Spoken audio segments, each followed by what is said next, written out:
hello guys good morning नमस्ते सेभ and welcome to my mini blog and after long time म चाहिँ video बनाउँदै साथीहरू सबैजना सन्चै हुनुहुन्छ ल म एकदमै सन्चै छु अनि म चाहिँ अहिले गाडी गएर आएको एन्ड आज चाहिँ मेरो कान्छी पुनुको बर्थडे हो and happy birthday to my little princess म चाहिँ यहाँनिर सरप्राइज दिन आएको छु साथीहरू अनि बुढोले चाहिँ उहाँ केही चाहिँदैन भनिरहेको थियो कि अनि तर पनि म चाहिँ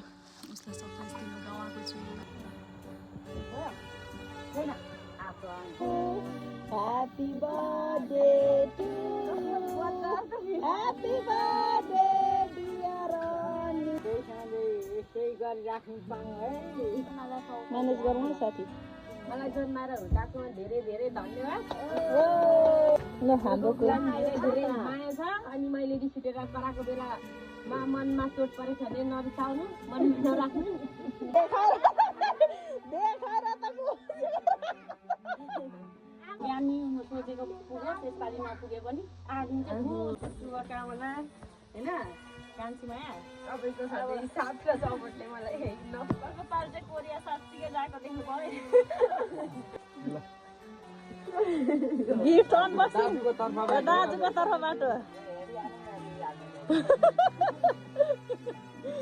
रुनु हुँदैन यो खुसीको दिन थ्याङ्क यू नाना भन ह्याप्पी बर्थडे नाना भन हेलो केक छोरा खोइ त नानालाई खोइ त केक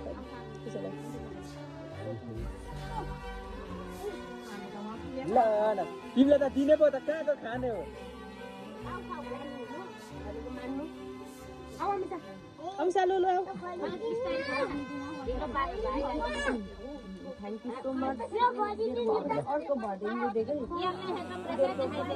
लेटर पढेर सुनिहाल पढेर नानालाई अलिकति खुवाइदेऊ अलिकति अनुहारमा लगाइदेऊ अलिकति अनुहारमा लगाइदेऊ न ह्याप्पी बर्थडे टु यु लेखेको छ यो मान्छेले चक्लेट सबै भेला पारी छ